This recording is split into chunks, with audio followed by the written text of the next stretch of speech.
ready to take the oath, Mr. President? I am, sir. Will you raise your right hand and repeat after me? I, William Jefferson Clinton, do solemnly swear. I, William Jefferson Clinton, do solemnly swear that I will faithfully execute the office of President of the United States. that I will faithfully execute the office of President of the United States And will, to the best of my ability, and will, to the best of my ability, preserve, protect, and defend the Constitution of the United States. preserve, protect, and defend the Constitution of the United States. So help me God. So help me God. Good luck.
Ladies and gentlemen, the President of the United States of America, William Jefferson Clinton.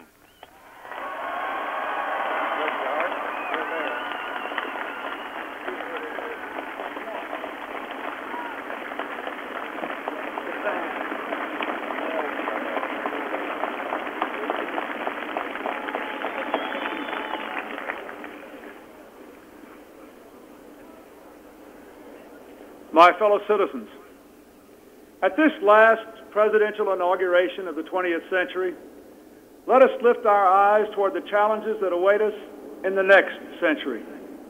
It is our great good fortune that time and chance have put us not only at the edge of a new century and a new millennium, but on the edge of a bright new prospect in human affairs, a moment that will define our course and our character for decades to come.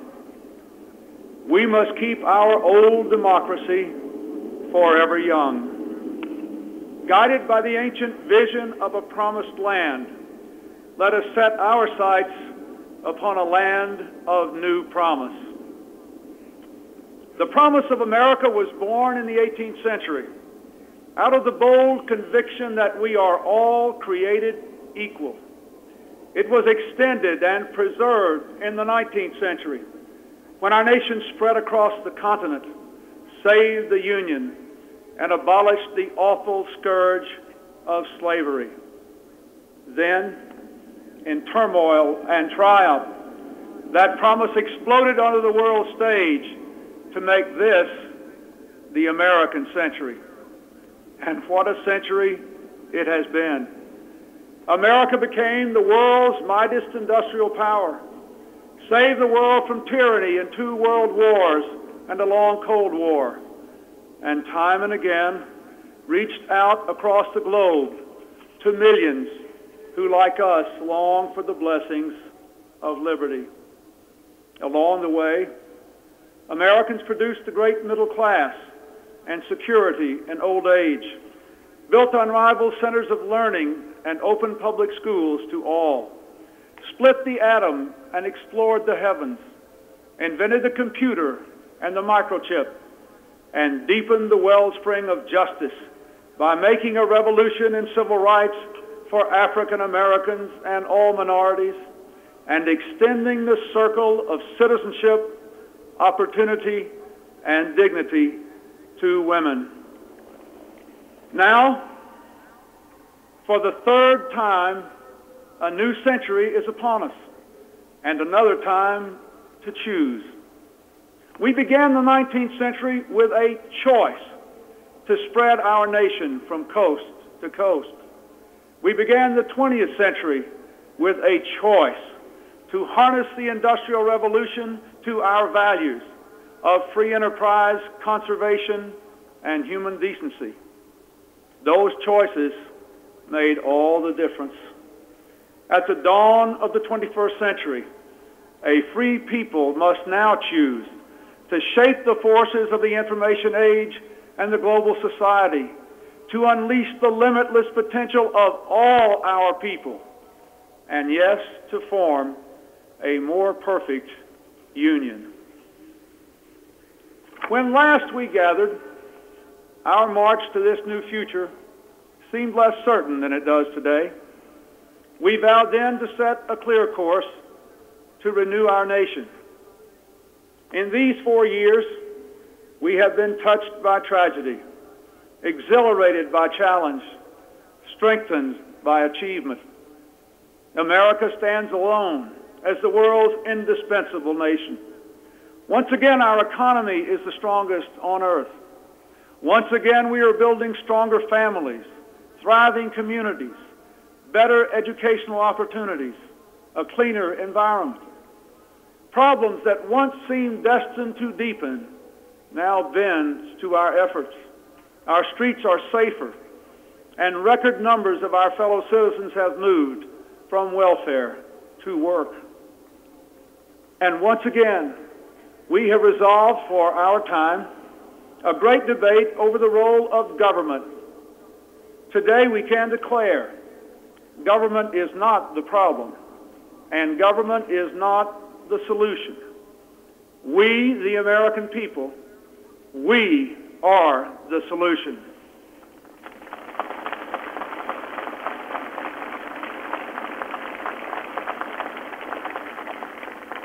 Our founders understood that well and gave us a democracy strong enough to endure for centuries, flexible enough to face our common challenges and advance our common dreams in each new day.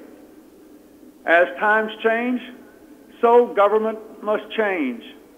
We need a new government for a new century, humble enough not to try to solve all our problems for us, but strong enough to give us the tools to solve our problems for ourselves. A government that is smaller, lives within its means, and does more with less. Yet where it can stand up for our values and interests around the world, and where it can give Americans the power to make a real difference in their everyday lives, government should do more, not less. The preeminent mission of our new government is to give all Americans an opportunity, not a guarantee, but a real opportunity to build better lives.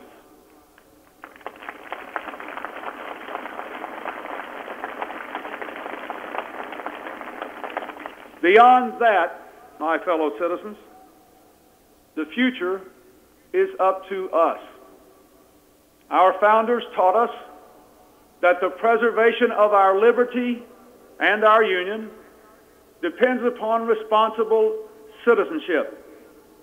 And we need a new sense of responsibility for a new century. There is work to do, work that government alone cannot do. Teaching children to read, hiring people off welfare rolls, coming out from behind locked doors and shuttered windows to help reclaim our streets from drugs and gangs and crime, taking time out of our own lives to serve others. Each and every one of us, in our own way, must assume personal responsibility, not only for ourselves and our families, but for our neighbors and our nation.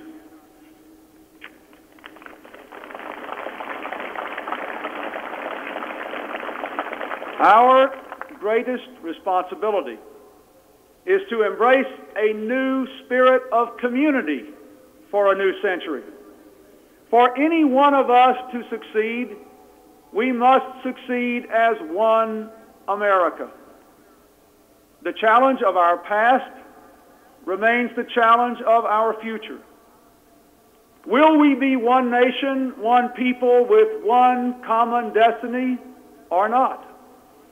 Will we all come together or come apart? The divide of race has been America's constant curse. And each new wave of immigrants gives new targets to old prejudices. Prejudice and contempt, cloaked in the pretense of religious or political convictions, are no different.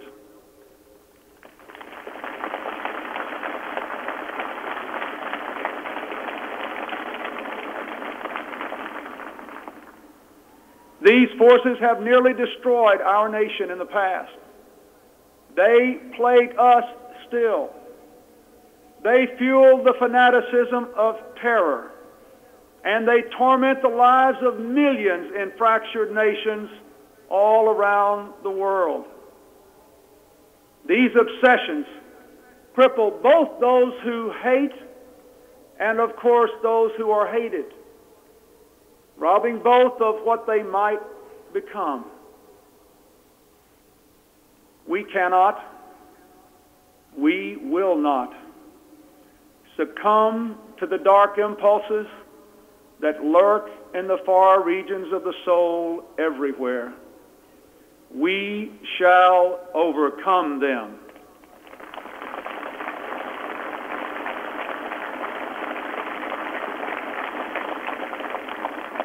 And we shall replace them with the generous spirit of a people who feel at home with one another. Our rich texture of racial, religious, and political diversity will be a godsend in the 21st century. Great rewards will come to those who can live together, learn together, work together, forge new ties that bind together. As this new era approaches, we can already see its broad outlines. 10 years ago, the Internet was the mystical province of physicists. Today, it is a commonplace encyclopedia for millions of school children. Scientists now are decoding the blueprint of human life. Cures for our most feared illnesses seem close at hand. The world is no longer divided into two hostile camps. Instead, now we are building bonds with nations that once were our adversaries. Growing connections of commerce and culture give us a chance to lift the fortunes and spirits of people the world over. And for the very first time in all of history, more people on this planet live under democracy than dictatorship.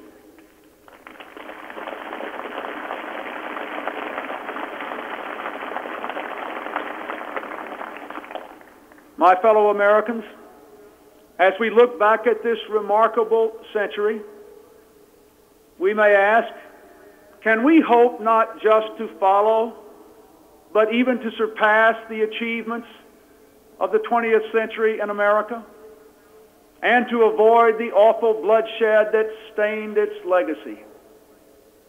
To that question, every American here and every American in our land today must answer a resounding yes.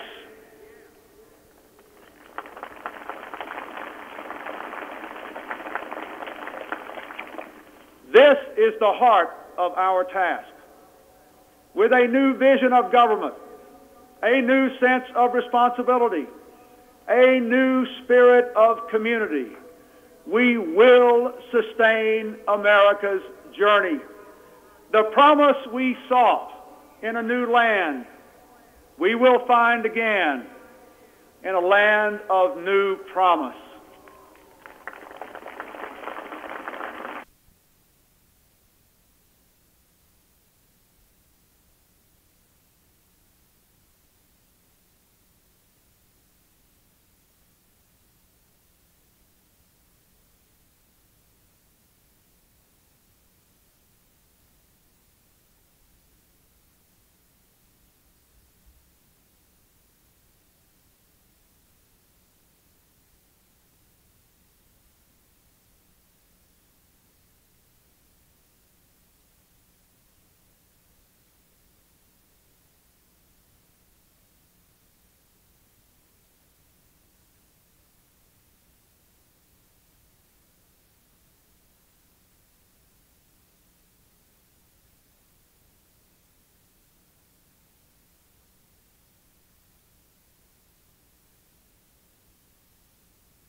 In this new land, education will be every citizen's most prized possession.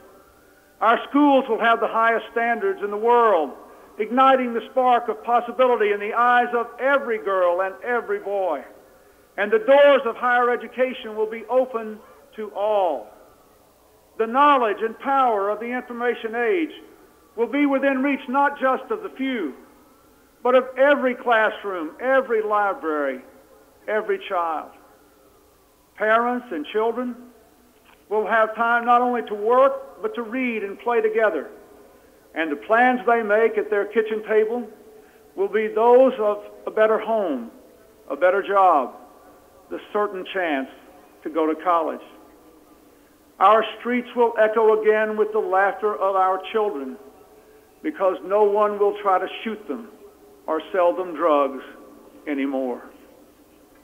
Everyone who can work will work, with today's permanent underclass part of tomorrow's growing middle class. New miracles of medicine at last will reach not only those who can claim care now, but the children and hard-working families too long denied. We will stand mighty for peace and freedom and maintain a strong defense against terror and destruction. Our children will sleep free from the threat of nuclear, chemical, or biological weapons. Ports and airports, farms and factories will thrive with trade and innovation and ideas. And the world's greatest democracy will lead a whole world of democracies.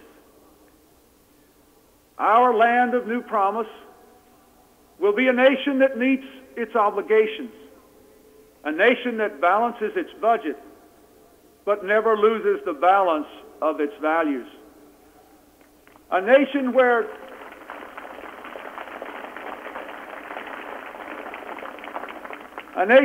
our grandparents have secure retirement and health care, and their grandchildren know we have made the reforms necessary to sustain those benefits for their time.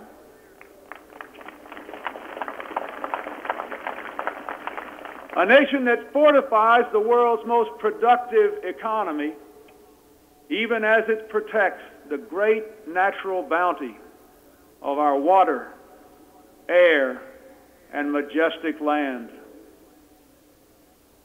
And in this land of new promise, we will have reformed our politics so that the voice of the people will always speak louder than the din of narrow interests, regaining the participation and deserving the trust of all Americans.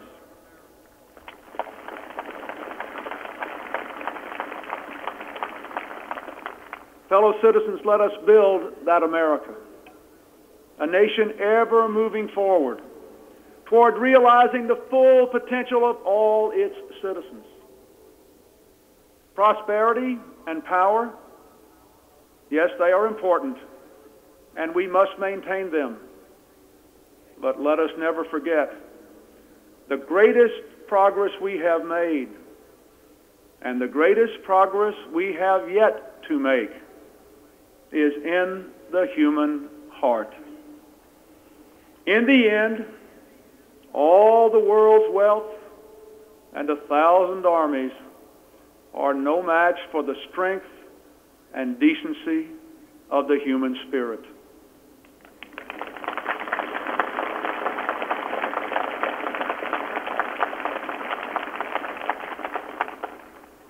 "34 years ago, the man whose life we celebrate today spoke to us down there at the other end of this mall in words that moved the conscience of a nation. Like a prophet of old, he told of his dream that one day America would rise up and treat all its citizens as equals before the law and in the heart. Martin Luther King's dream was the American dream. His quest is our quest, the ceaseless striving to live out our true creed. Our history has been built on such dreams and labors. And by our dreams and labors, we will redeem the promise of America in the 21st century. To that effort, I pledge all my strength and every power of my office. I ask the members of Congress here to join in that pledge. The American people return to office a president of one party and a Congress of another. Surely they did not do this to advance the politics of petty bickering and extreme partisanship they plainly deplore.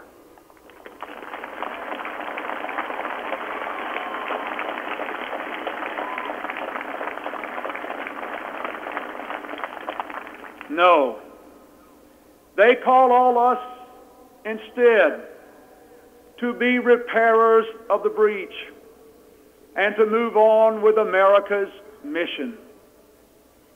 America demands and deserves big things from us, and nothing big ever came from being small.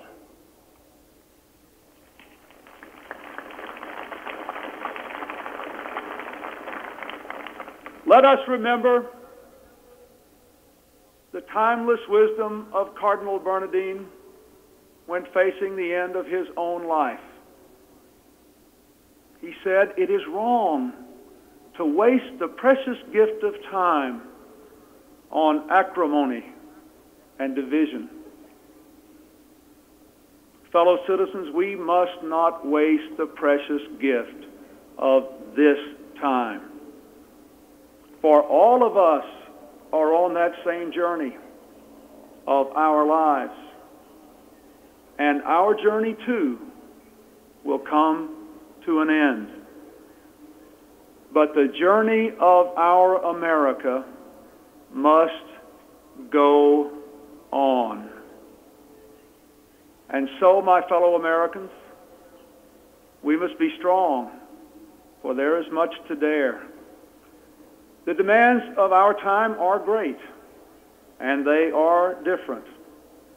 Let us meet them with faith and courage, with patience and a grateful, happy heart.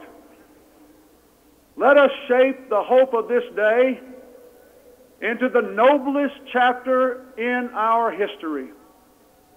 Yes, let us build our bridge.